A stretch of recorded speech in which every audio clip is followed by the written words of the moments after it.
Buenos días. Bueno, pues en el vídeo anterior eh, traté de describir de forma muy somera qué es el conocimiento, ¿no? Según Aristóteles. Y ya vimos que en el conocimiento, ¿verdad? Pues será una identificación entre la forma de lo conocido con la forma del cognoscente. Y eso es lo que hace posible entender que el conocimiento es una manera de informarse de aquello que conozco, hacerme con la forma de lo que conozco. Bien. Hay dos formas fundamentales de conocer, que es el conocimiento sensible, el que tenemos a través de los sentidos, tanto de los sentidos que Aristóteles llama externos, que son aquellos que residen en una facultad orgánica, pues la vista, el tacto, el gusto, el olfato, el oído, y creo que esos, ¿no? Pues son los 5 sentidos externos, que se llaman así porque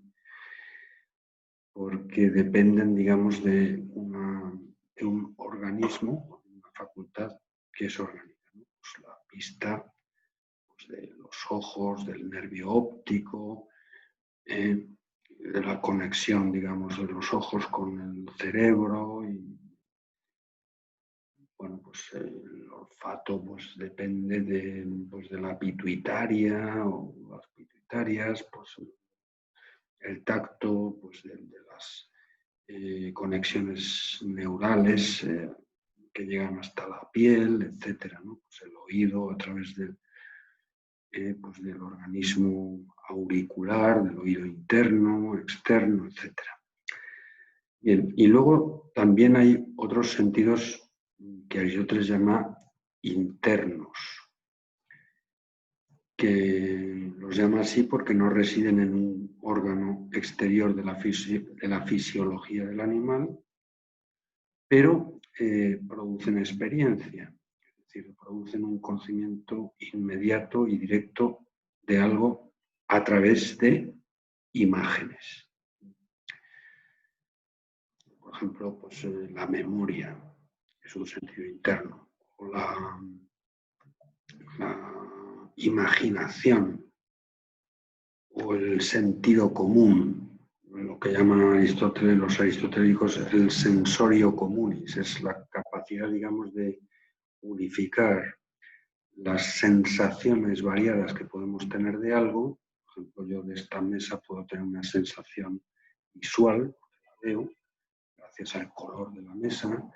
Puedo tener una sensación auditiva, el ruido que hace cuando la golpeo, una sensación táctil, pues de mayor o menor dureza, etcétera, ¿no? Pero la percepción global de la mesa, que unifica, digamos, todos esos datos sensoriales dispersos en la captación de un mismo objeto, que es esta mesa, eso se debe a un sentido interno que los aristotélicos llaman sensorio communis, justamente porque comunica, pone en contacto, en comunicación, pues los datos sensoriales, conformando la percepción unitaria de un objeto sensible, ¿no? Y luego estaría también el que Aristóteles llama la estimativa, o en el caso del ser humano, la cogitativa, ¿no? Es la percepción no sensorial, es una percepción interna, aunque es una experiencia y por tanto siempre es la percepción individual de algo concreto, pero hasta cierto punto es dentro del orden de lo sensible, de los sentidos, lo que más puede parecerse a la inteligencia, porque es la captación de algo inmaterial, que es justamente el valor que tiene algo para alguien, ¿no? Los animales superiores, por supuesto también el ser humano, que es un animal superior, digamos, los que tienen un mínimo de actividad cerebral, pues son capaces de percibir, por ejemplo, la utilidad o la nocividad de algo. Pues una oveja se da cuenta, entre comillas, pues de la peligrosidad que tiene para ella la presencia del lobo, ¿no? Y evidentemente eso no coincide solo, digamos, con la captación auditiva del aullido, ¿no? De antes la oveja puede oír un aullido o puede ver un lobo, pero la captación del lobo como alguien peligroso para mí no es simplemente el oler que la oveja puede captar a través del olfato, ¿no? O el aullido del lobo, ¿no? O la visión de un bicho que tiene la apariencia de un lobo, ¿no? Y tampoco propiamente es un razonamiento, tampoco es la intelección, digamos, de, oye usted, de que yo soy herbívora, de que el lobo es carnívoro, los carnívoros normalmente se meriendan a los herbívoros, luego la presencia del lobo es peligrosa para mí.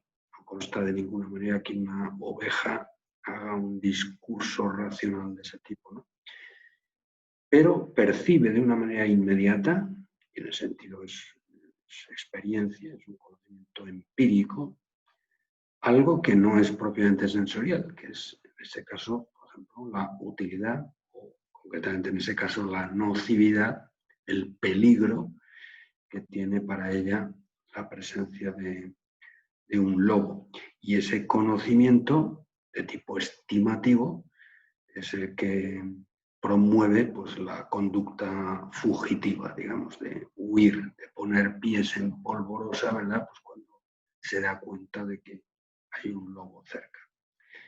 Bueno, pues esos cuatro, es decir, el sentido común, la imaginación, la memoria y la estimativa son los que Aristóteles llama sentidos internos, porque, repito, no radican en una facultad orgánica, sino en general en un sujeto, por supuesto, un sujeto dotado de organismo, pero que es capaz de captar percepciones que van más allá de los meros datos sensoriales, auditivos, olfativos, visuales, táctiles o gustativos, ¿no?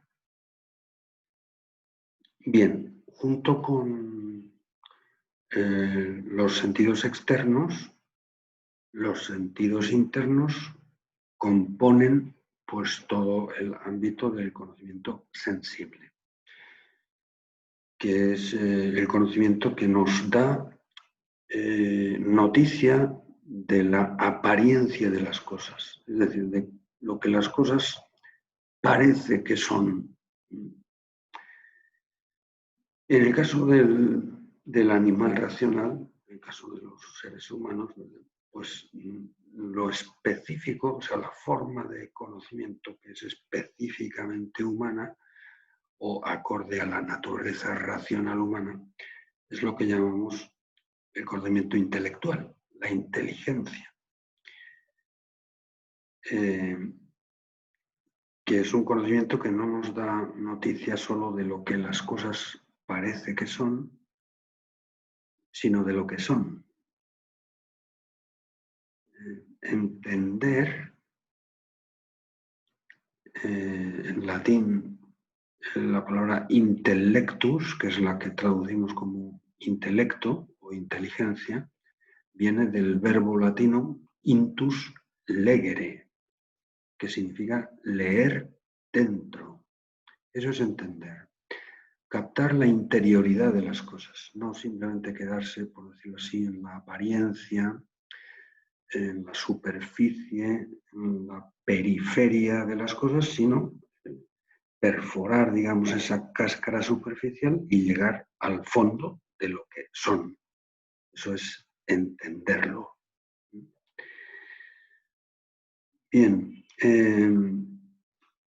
es muy notable el énfasis que hace Aristóteles en que esas dos formas de conocimiento son esencialmente distintas, pero están vinculadas. O sea, nosotros no podíamos entender sin tener también conocimiento sensible. Él dice, no hay nada en el entendimiento que antes no haya estado en el sentido, ¿no? Los sentidos. O sea, en el fondo todo lo que nosotros entendemos lo entendemos a partir de lo que captamos sensiblemente. Ese es uno de los sentidos en los que en el lenguaje filosófico se habla de abstraer o abstracción, ¿no? Pues los conceptos, por ejemplo, que es la forma primera y prototípica de entendimiento, la primera forma de entender es concebir, o sea, tener un concepto, ¿no? Bueno, pues los conceptos son abstractos en el sentido de abstraídos, de extraídos a partir de las imágenes. Yo no puedo entender lo que significa perro si no hubiera visto casos de eso, ¿no? De perro, de perro. O sea, si no es a partir de imágenes, de fotos que yo he coleccionado, pues de perros que he visto, pues yo nunca podría haber llegado a abstraer el concepto de perro. ¿Qué significa abstraer? En el fondo, ¿qué significa concebir?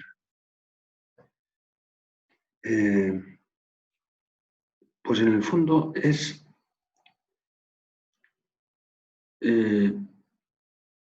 penetrar en las imágenes y encontrar algo que está potencialmente en las imágenes, pero que la imagen de suyo no da. O sea,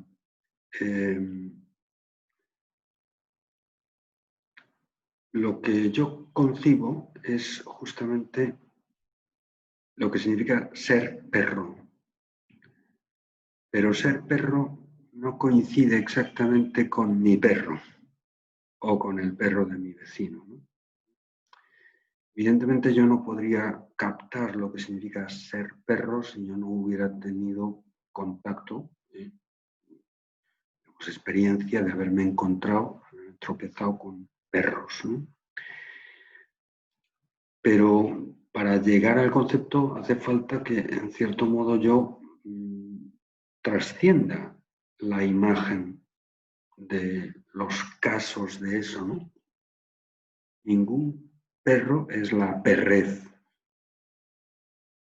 Y sin embargo yo, la perrez, puedo leerla dentro de mi perro. Eso significa entenderla. Intus legere.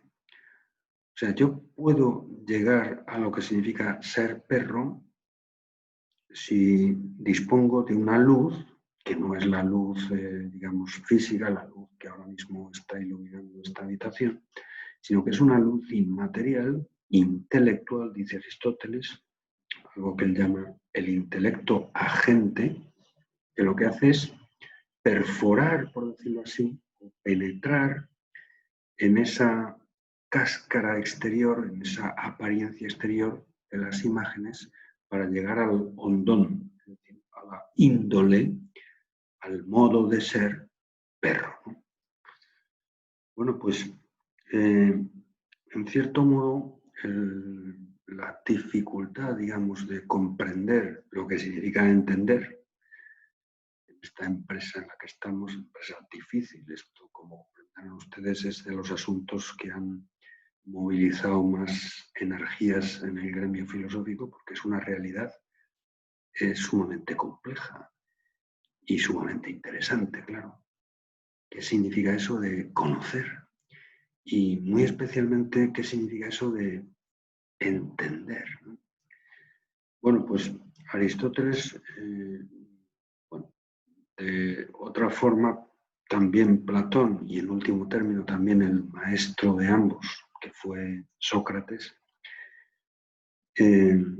aunque cada uno de ellos entiende el entender de forma distinta, pero todos ellos están de acuerdo en que entender es no quedarse solo, como dice un filósofo alemán, en el caso de la cosa.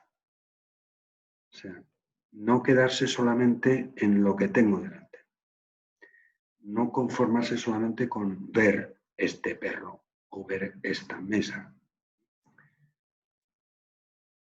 El gran aporte, a mí me parece, que ha tenido Sócrates, el socratismo en sentido amplio, que también incluye pues, al linaje, por lo menos inmediato, de Sócrates, que son sus discípulos, Platón, y a su vez Aristóteles, que es discípulo de Platón, y por tanto, en cierto modo, nieto intelectual de Sócrates, pues la principal aportación del socratismo es justamente el valor intelectual que tienen las definiciones. Y definir algo es justamente esto, entender qué es, además de o más allá de lo que parece algo.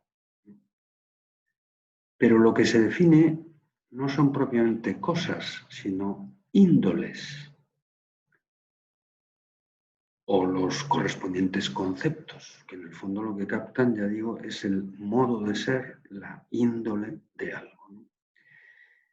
Cualquiera de nosotros sabe por experiencia de la dificultad intrínseca que tiene esto de definir, expresar en una fórmula, en un enunciado lógico, el modo de ser más profundo, digamos, la índole más fundamental de cualquier cosa, ¿no? Probablemente cuando nos piden que definamos algo, he puesto ejemplos quizá de cosas bastante elementales, ¿no? Pues como la mesa o el perro, etcétera. Pero si se trata de definir algo un poquito más complejo, ¿no? Por ejemplo, definir la libertad, pues es una tarea que tiene cierta dificultad, ¿no? Porque es algo con lo que fácilmente nos quedamos, digamos, presos de la apariencia que tenemos a simple vista. Incluso muchas veces, esto es un defecto que denuncia Sócrates, lo sabemos por la pluma de Platón, a través de los diálogos de Platón, que hacen la crónica de muchas conversaciones que tiene Sócrates con amigos suyos. Casi todos los diálogos lo que reflejan es el esfuerzo de Sócrates por llegar a definir algo que es difícil. Por ejemplo, la libertad, por ejemplo, el amor, por ejemplo, la amistad, por ejemplo, la justicia, la virtud, la belleza, la ciencia. Concretamente sobre esto trata un diálogo de Platón que se llama el Teéteto, que reproduce una conversación entre Sócrates y un tal Teéteto. Bueno, pues en ese diálogo dice que a la cuestión de qué es el arte, por ejemplo, sería ridículo responder enumerando las artes. Por ejemplo, la zapatería, la alfarería, la construcción de hornos o ladrillos.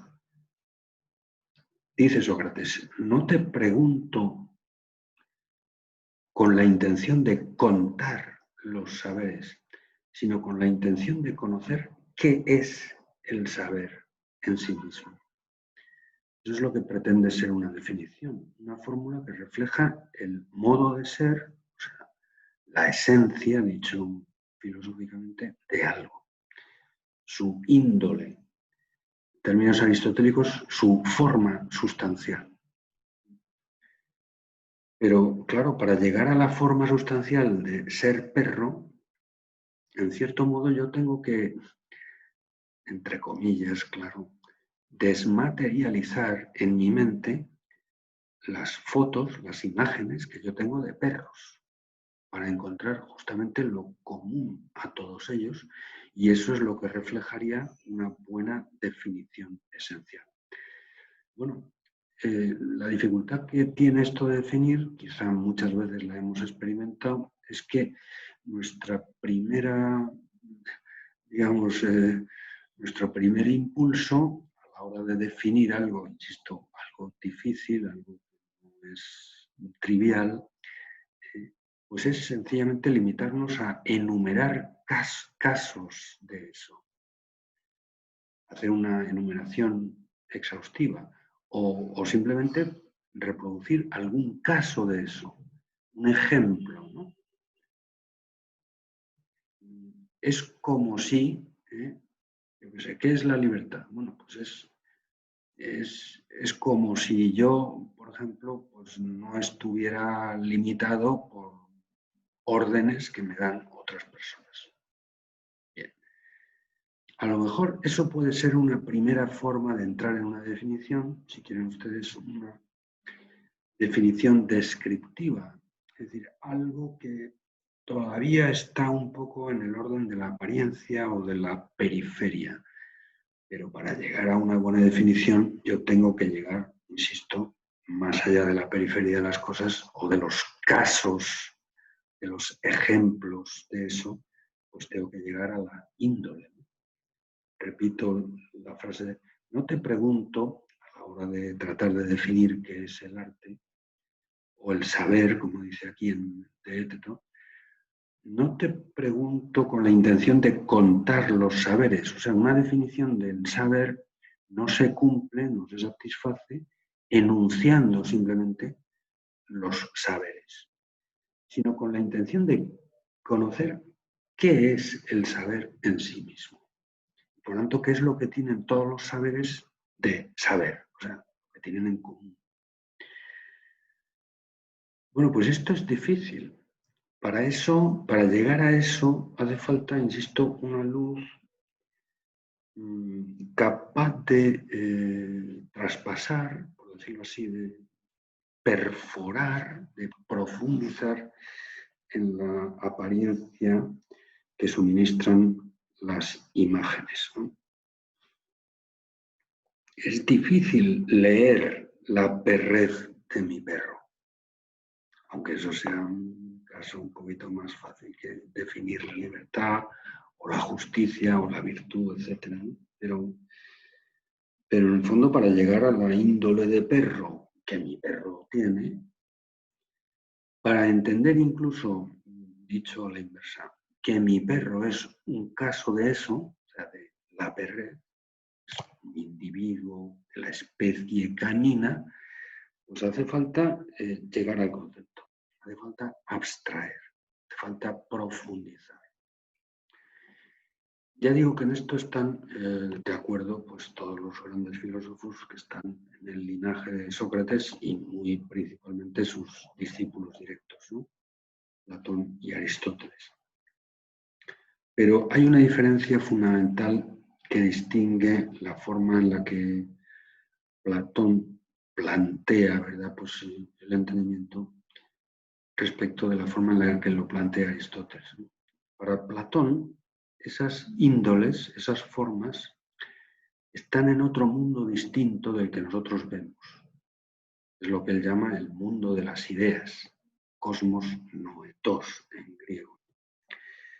Y en cierto modo, para llegar a lo que las cosas son, en cierto modo tenemos que cerrar los ojos a las apariencias sensibles, en el fondo a las cosas de este mundo que vemos, que en el fondo para él es un mundo de sombras, no de realidades. Es el mundo sensible, el mundo de las cosas sensibles, de acuerdo con una famosísima metáfora que él emplea, lo que vemos dentro de la caverna. Nosotros estamos un poco como encerrados, desterrados expulsados de nuestra patria original, que era el mundo de las ideas, puesto que nosotros somos seres espirituales, pero en función de algo parecido a una culpa, que Platón tampoco detalla con mucha precisión, pero sus comentadores sí que vienen a estar de acuerdo en que Platón piensa que el hombre fue castigado, algo parecido a lo que digamos, en la narración bíblica se habla del pecado original y la expulsión del jardín del Edén, ¿no? Bueno, pues el hombre fue expulsado de su lugar natural, que es el mundo de las ideas. El hombre es su alma, y su alma era una idea más, un ser más de ese mundo. Y fue, digamos, como precipitado a este mundo de apariencias sensibles, a este mundo de sombras, que es lo que se ve dentro de la caverna. Y nuestra única forma de conocer, en el fondo, es recordar, a través de las sombras que vemos dentro de la caverna, las realidades que proyectan dentro, digamos, en la pared del fondo de la caverna, se proyectan las sombras que producen las auténticas realidades que están fuera de la caverna. Pero nosotros estamos castigados, por decirlo así, mirando a la pared sin la posibilidad de volvernos y de mirar hacia afuera de la cueva, ¿no? Entre otras cosas porque acostumbrados a la penumbra, a la oscuridad, si miramos directamente a la claridad del sol, nos quedamos ciegos, ¿no? Entonces, en nuestro castigo consiste en eso, en que estamos prisioneros de un cuerpo, lo que trata de expresar esta metáfora de la caverna, que nos lastra nuestra actividad espiritual, nos impide entender, por lo menos nos obstaculiza mucho esa tarea. Solamente podemos entender recordando lo que vimos cuando estábamos fuera de la cueva, ¿no? Lo que conocíamos por naturalidad, porque era nuestro mundo, nuestra patria originaria. Por tanto, para reconocer lo que las cosas son, en el fondo tenemos que aprender a ir cerrando poco a poco los ojos a lo que vemos en este mundo, que tiene un cierto parecido, una cierta mímesis, dice, como la sombra respecto del objeto que la produce. Bueno, se parece un poco, pero claro, es un parecido mínimo. Es muchísimo más la distancia entre la sombra y el objeto que la produce que el parecido entre ambos, ¿no?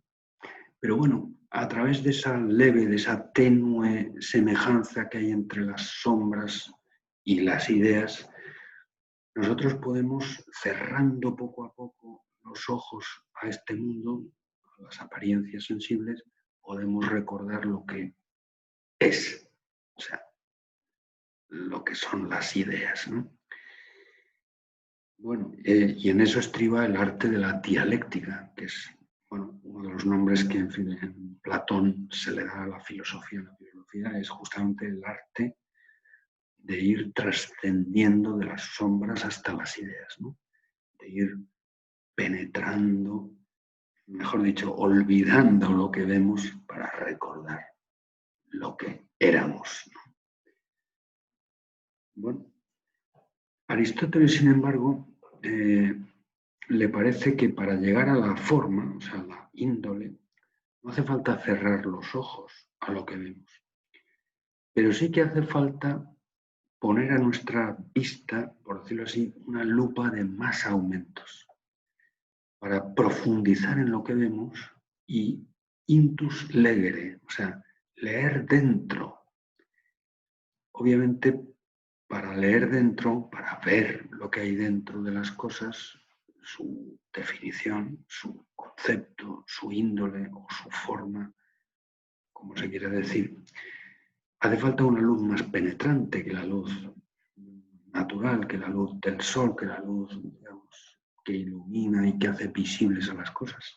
Hace falta una luz espiritual, una luz intelectual, que es justamente la que proyecta el entendimiento agente sobre las imágenes. El entendimiento agente es como una luz intelectual. Tengo aquí una cita de un texto de Aristóteles.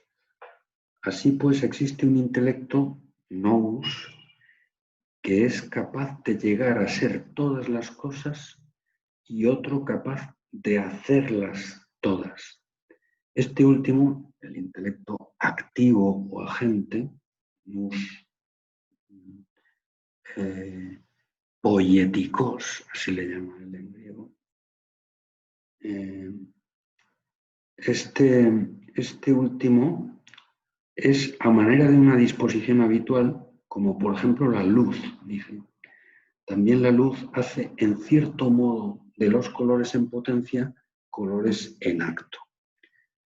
De la misma manera que en un sitio oscuro donde no hay luz, pues nosotros no podemos distinguir los colores, aunque evidentemente los objetos que hay dentro de esta habitación oscura tienen color, pero solamente cuando enciendo la luz se hacen visibles las cosas gracias a que distinguimos, gracias a la luz, distinguimos sus colores, ¿no? Bueno, pues dentro de las cosas pasa algo parecido. La inteligencia es capaz de proyectar una luz que hace posible que efectivamente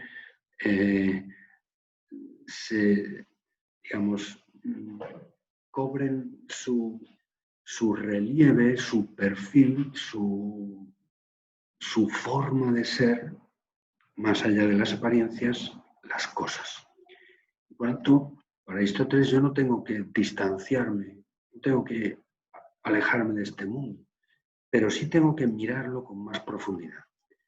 Hay un cuadro, realmente es un fresco, ¿no?, famosísimo en los museos vaticanos, allá en Roma, de Miguel Ángel, famoso pintor renacentista, que se llama La Escuela de Atenas. Y en el centro de la escena, de una forma muy plástica, Miguel Ángel expresa esta discusión, digamos, que tiene Aristóteles con Platón.